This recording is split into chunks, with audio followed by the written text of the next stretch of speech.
Hi everyone, my name is Vera, and you're watching another episode of Madiff Talks, our space to bring tech leaders, product people, and innovators to discuss the hottest topics in tech. In this episode, we want to explore how applying positive leadership principles to remote first teams can help leaders to foster motivation, to foster collaboration, and a lot more success in virtual workspaces. And to discuss this topic, we brought Taïssa today. Hello.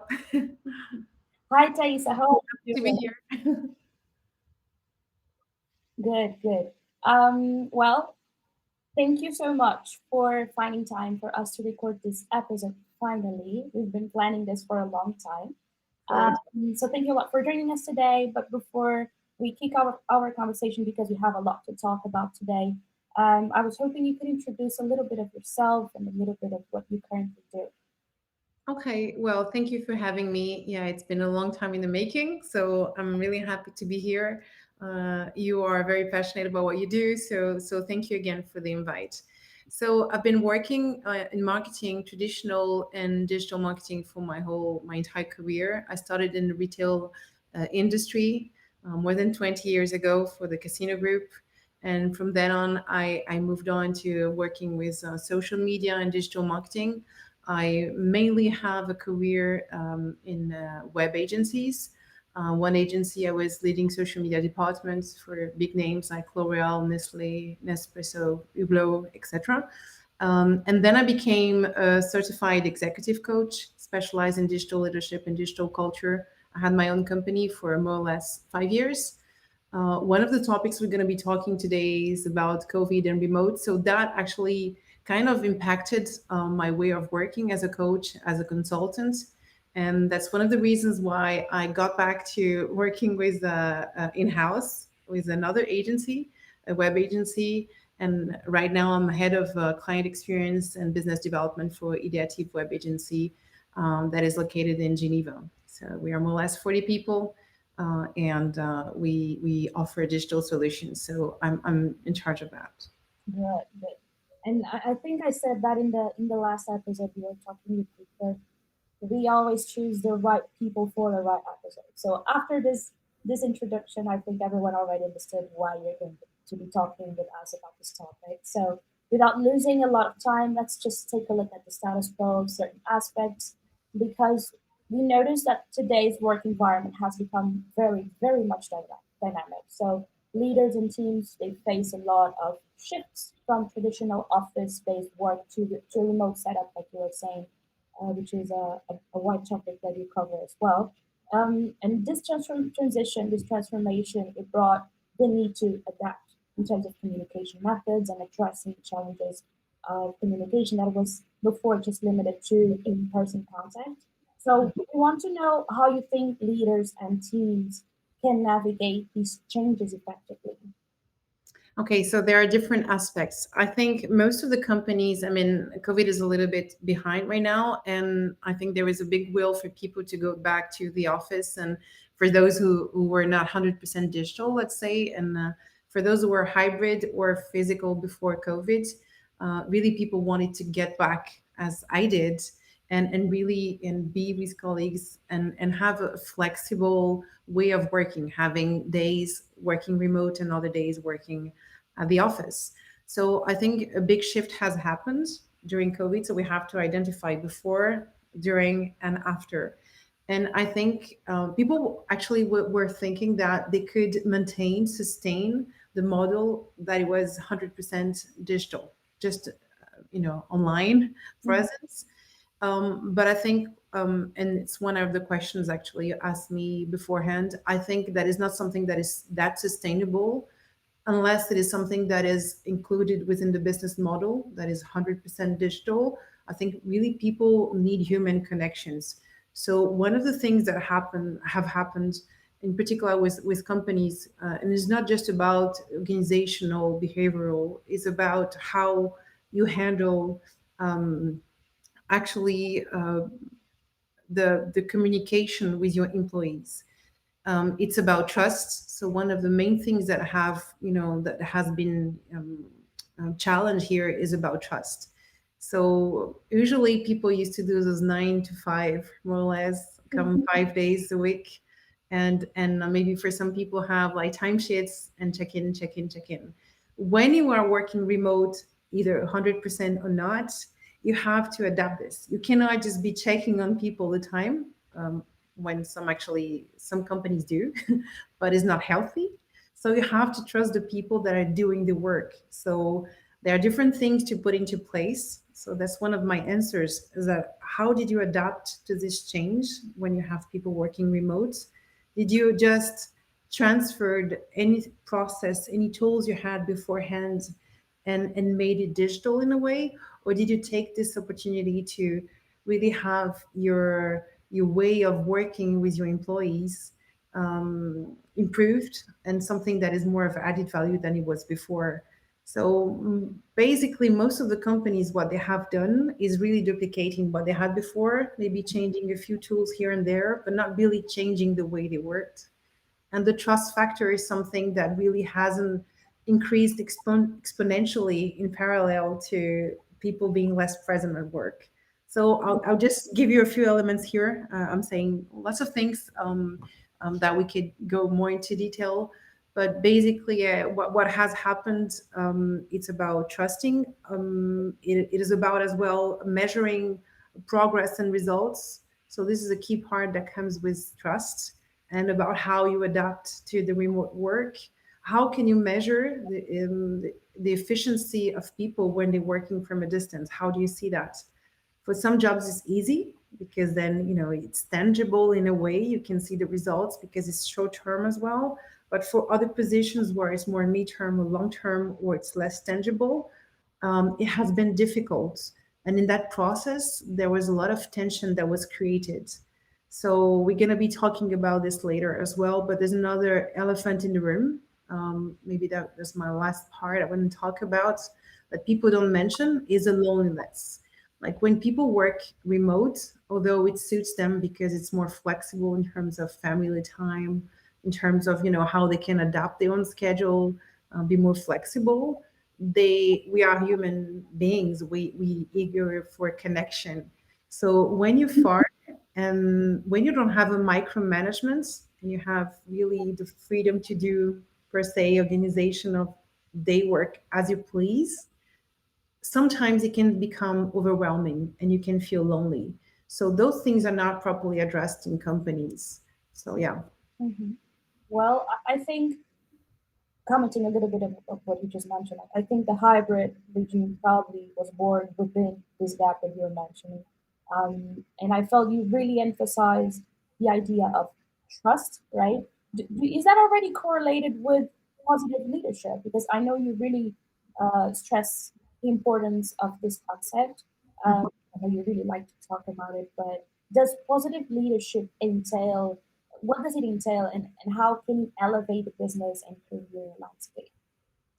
Well, I should have done some research actually, because I use the term positive leadership, and I'm sure it's used in different ways. Mhm. But for me, what it means, not that I created the term, I'm sure it existed before, but for me, what it means is a translation of a nonviolent communications approach at work.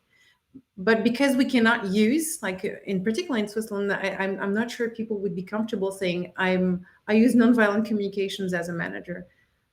That's not what people would say. So I said, instead of using nonviolent, which is a negative form of saying what you're doing right, I'm doing actually nonviolent communications at NVC. I don't know if people are familiar with this. I say, let's use a positive leadership. So what is positive leadership? I don't know if you're following me, but positive leadership for me is really about expressing your needs, being clear, like on not just the employer's terms, but as well the employees' terms. Like, what do I need? Are the objectives correlated to the resources? Am I having enough resources to achieve the objectives you are giving me? Am I a force for proposal here? Am I open to propose different ways of doing? When I express my needs, what happens? Is there an action plan for things to improve? Am I being heard? And the same way, when the manager is talking to people, not even talking about remote work or environment, but when the manager is really communicating, are they communicating, sorry, in a clear, efficient way? People, do they understand what they have to do? And I think those things are really important, in particular, remote or not remote, in the technology era, where now we have this fear factor coming in. Am I enough? Do I have enough skills? Do I have all the competencies that I need to be performing my job? Am I threatened by AI and robots that will take over my job? So people are really scared of not having the right skills. And so positive leadership comes as well, because it's leadership, is not management. There's a big difference. It's about inspiration as well as how you can empower people that they can do the job, but how you can give them as well the resources to perform the job properly. So that's how I would define positive leadership. That is nothing new, actually, but it's not that implemented, to be honest. Yeah, I totally believe it's not. But still thinking about this concept, where do you think, or at what stage do you think we are when it comes to the tech industry? Because that's mostly where you've been working. And I mean, since remote work has been a reality in tech for longer than we might know. I mean, it's not Hmm. that came with COVID; it probably came way before. Hmm. We probably expect these companies to be some steps ahead, but are there still some impactful changes being made in the tech leadership, for example? Okay, so I will talk about a few aspects. I'm not keen on talking like in general. We can always talk about big trends, but if you talk about the tech industry, there was a big shift in terms of professions, and what used to be just web developers now. We really transitioning much more to AI, machine learning, all this like more, let's say, those aspects need to be really integrated within all those new professions in technology. Not that they didn't exist before, but now it's really prevalent.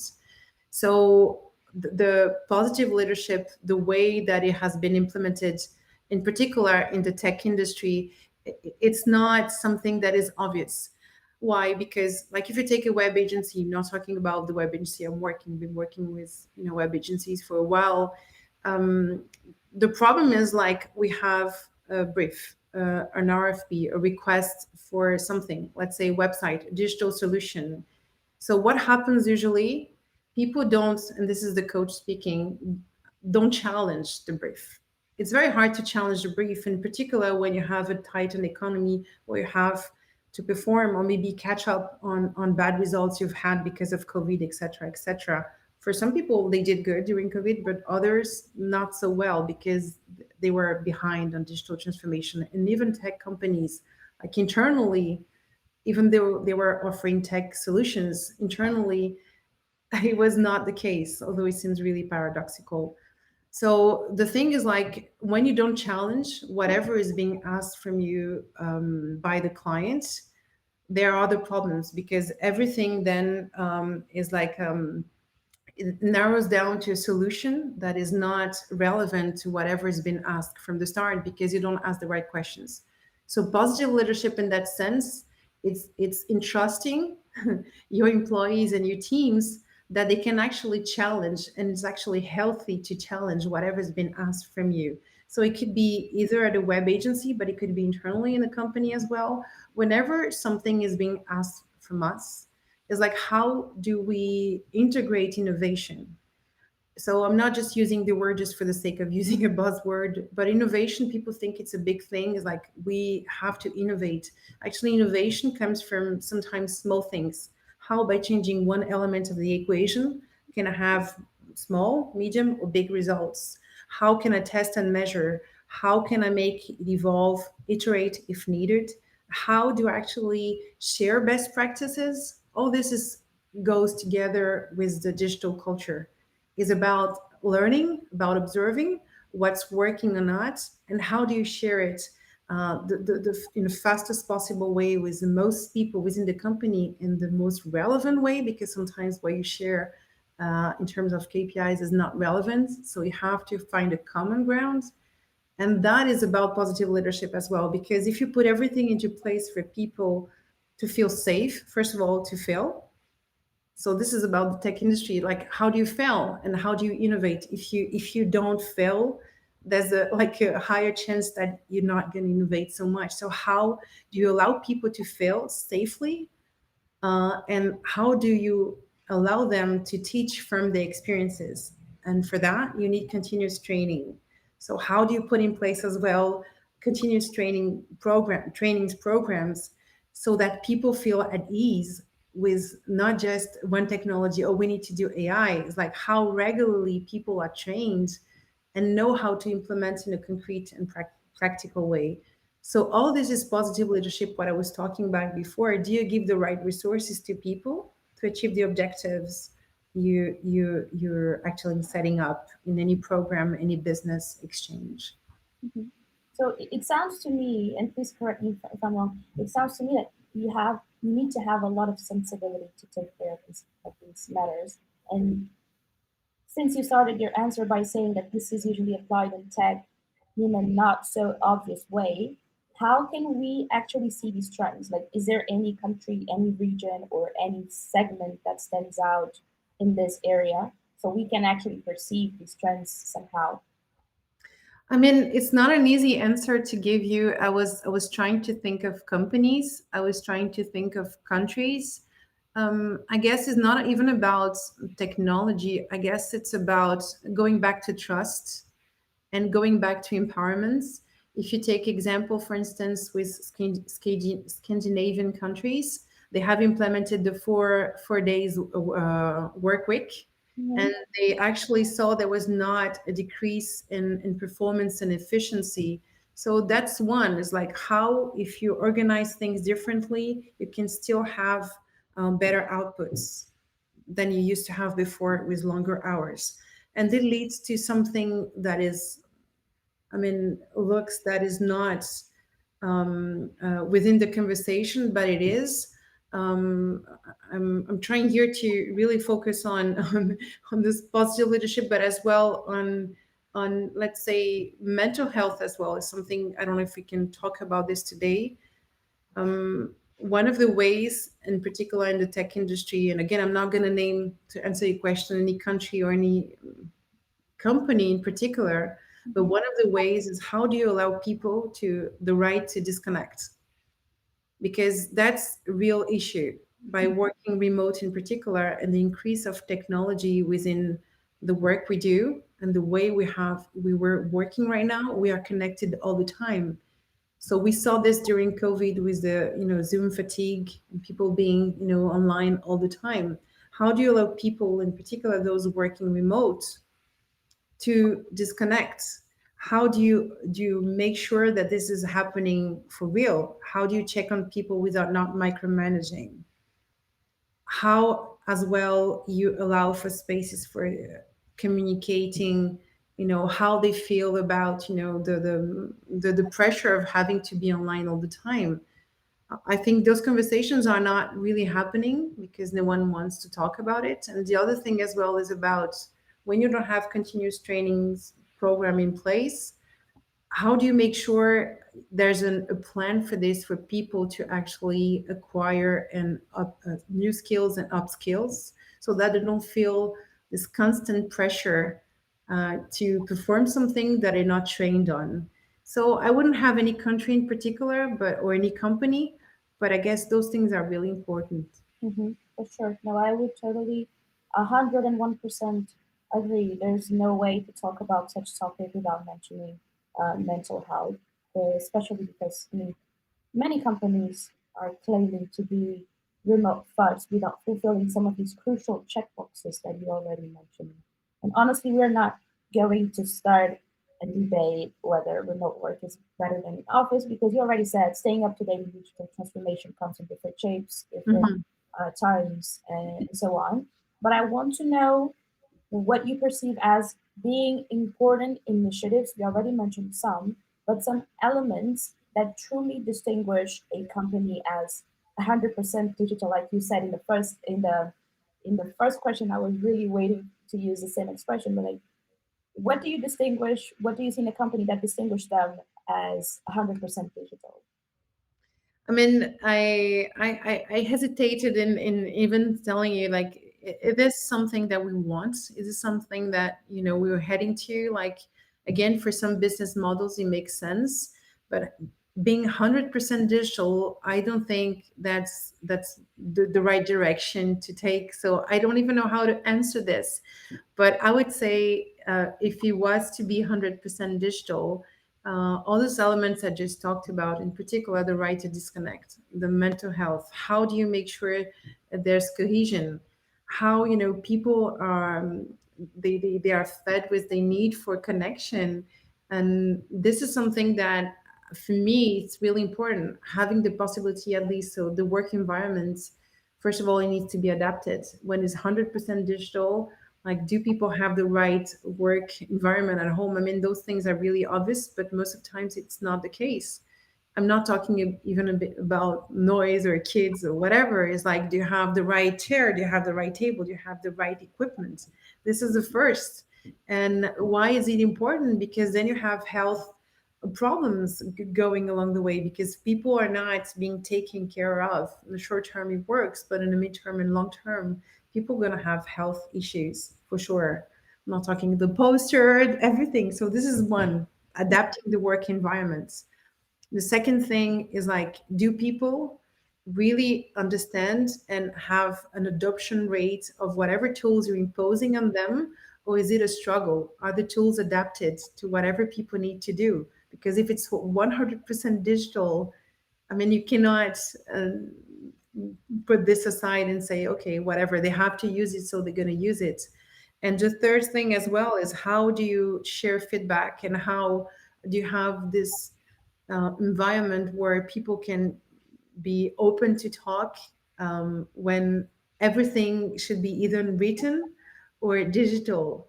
You don't have anymore the possibility just to share things from person to person, like something that, is going to be, let's say, in a positive environment. So I'm not sure I would, very be very fond of 100% digital. Mhm.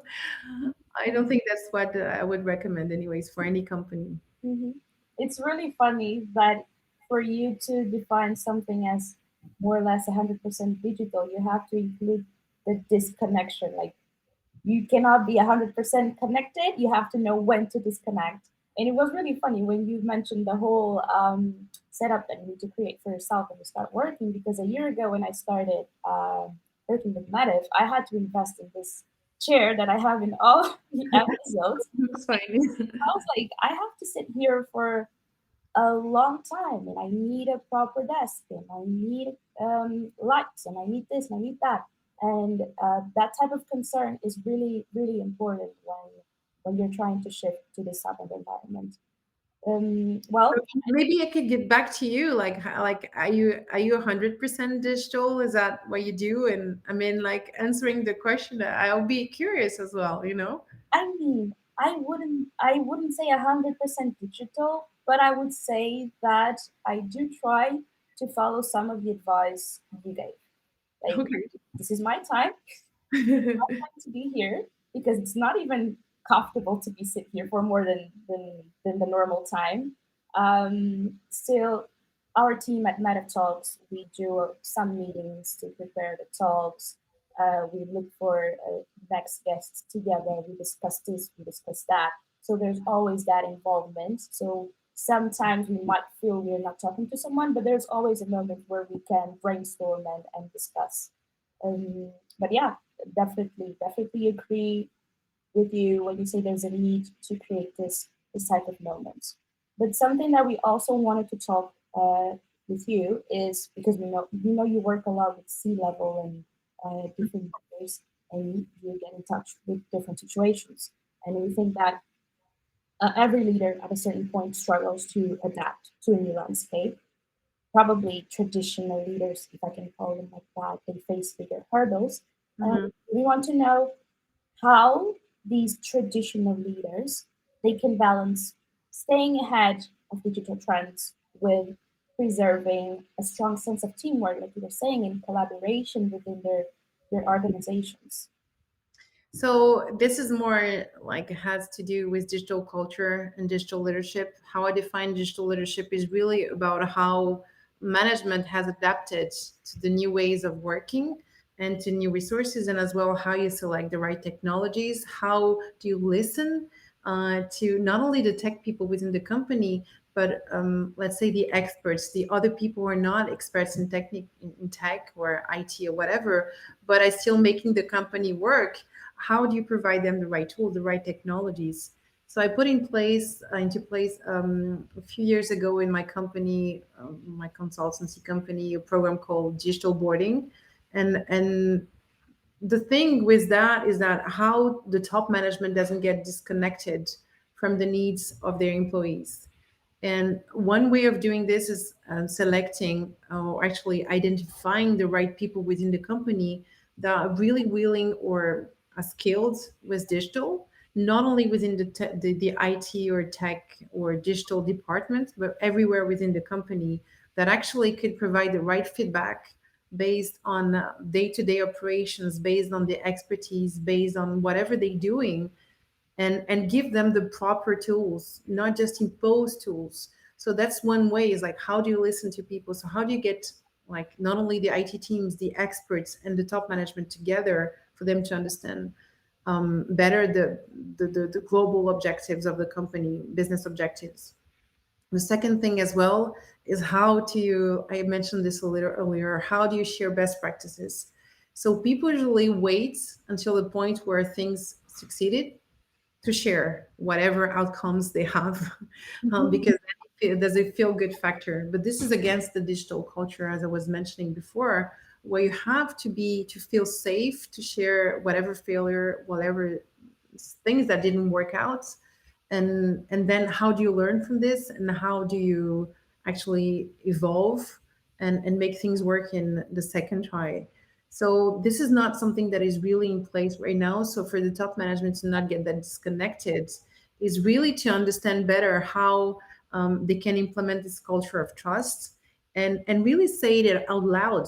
If you fail, and there are levels of how you can fail, of course, because there are things that really can put the company in danger, but there are different levels of things you can do without my approval, or things you can do just trying on your own because you have the freedom to do that, and being creative as well. And then people have this space where they know that whatever is going to happen within that framework or the different levels, let's say, of failure, um, they can still try new things, test and learn. And this is the digital culture to implement.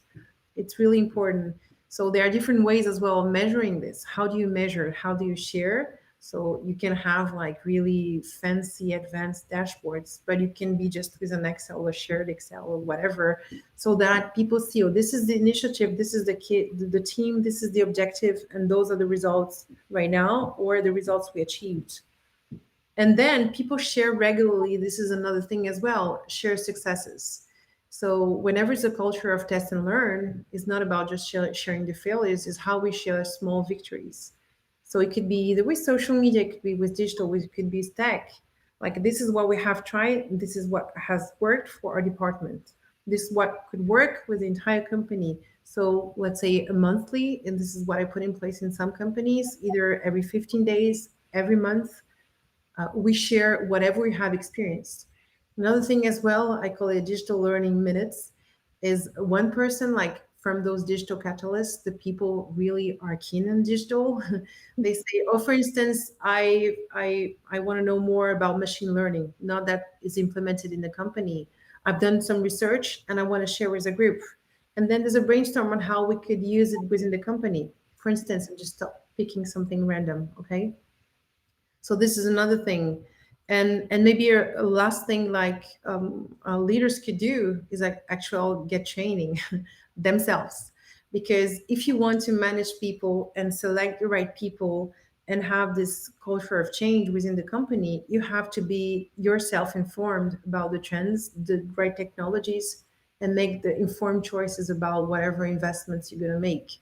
And most managers or top managers are not that informed, so it goes down to the rest of the workforce, because they're not making not making the right decisions because they don't have the right information from the start.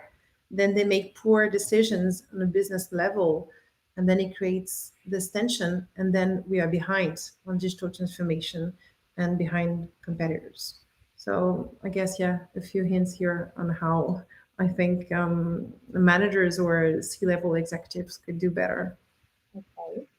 We are almost getting to the end of our conversation, and I mean, I couldn't let you go without telling everyone that you have been speaking several conferences. You didn't mention that when you were introducing yourself, but I really want everyone to know that you're speaking different conferences about different topics, and one of them is something that you've been stressing throughout all of our conversation, which is the impact that individual actions can have and how you can help these leaders to boost human performance, right?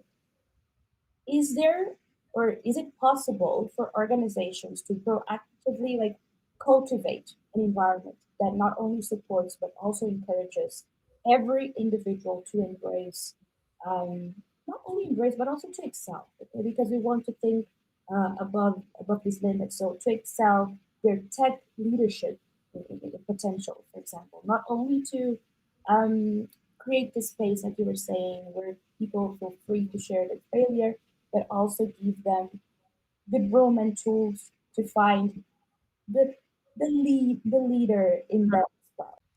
Okay, so this is a really good question. I think what is important to think about right now is how it's the right mindset for the leaders, and like not that many have this mindset. And I think it's really important because there's the fear factor I was mentioning before. So when you're thinking out of fear, you're thinking, what am I lacking? Instead of that, you need to think in terms of solutions. You know, what is to provide for the people? How can I help my employees perform better, feel better? So one of the things that, I was mentioning this before with a fear factor is a fear of not knowing enough, not having the right skills, not having the right competencies. So how can you make up for this in a way? It's to help them, to help, your workforce think differently. Talking about one of the reports of the World Economic Forum for 2025, 2030, most of the skills, if not all of the skills of the future, the top 10 are non-technical. If you take some of them that are critical thinking, emotional intelligence, I mean, those things are data analysis. We've been doing this before for a long time. So high performance within companies have been doing this for a long time. So instead of thinking, what am I lacking as a competence? If you take, for instance, artificial intelligence, machine learning, things that people I say, oh, I need to know more about this big data, etc. What are the skills needed from me to understand better those technologies? Because you don't need to be an expert at the technology, you need to understand how it works.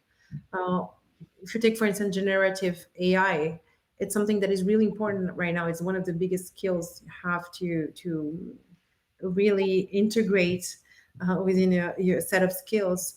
Is what are the skills needed to better understand the skills, uh, those technical skills, let's say. So I think that is what we're talking before about continuous training. So making the right choices in terms of continuous training, how you're providing not just once per year, because that's what most companies do, once or twice per year, but on a regular basis. How do you provide the right trainings on what topics to achieve what objectives, to make people feel which way, and the mindset as well. I think that is really important. So those safety nets and the trust I was talking about before, measuring, celebrating small victories, etc., has a lot to do about the mindsets. So yeah. I really love these conversations because it's the opportunity to have great advice without spending a lot of money. Well, I mean, then you have to implement it. It's not just, advice is good as long as, like you start implementing. Then you see what's fit for you, and then how it's relevant. And that's the beauty of it, because if there's one size fits all solution, then it would be easy. Just ask ChatGPT, and then you'll have like prompt everything you have to do to make it work. But it's not like that. Of course, you would have a complete prompt. Well, Taïssa, we're getting to the end of our conversation now, for real. And we have this usual $1 million question that for you would be, what initiatives would you propose for tech companies that wish to have more positive leadership at their core? Oh gosh.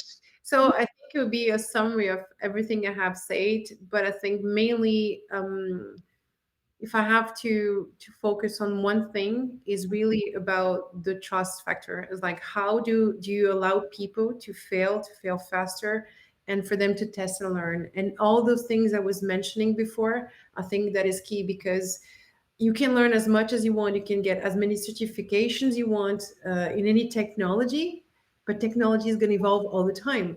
So if you just focus on the technology and not on the mindsets and how you trust people and empower people, and see as well as something I haven't mentioned here, what's in it for them. It's not just for the companies, for the career.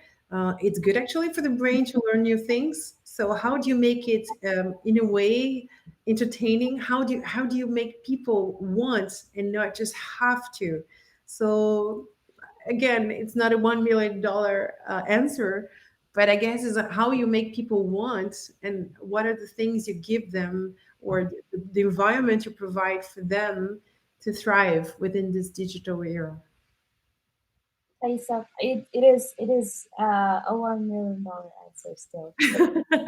Thank you so much. Well, thank you us for accepting our invitation. It was great having you here. Thank you for having me. Is live in our LinkedIn webpage, linked to your social media as well, because I think it's really important that people still keep track not only of the episodes but also of our guests' work, and in case they need to resort to you for some further advice or just to keep following you. That's always fun and interesting. We are always preparing new episodes as interesting as this one. So thank you for watching and thank you, Thaisa, for coming. And I hope you have a nice day and to see you again for another episode on another interesting topic. Thank you so much. Have a good day and thank you for having me. Bye Thank bye. you.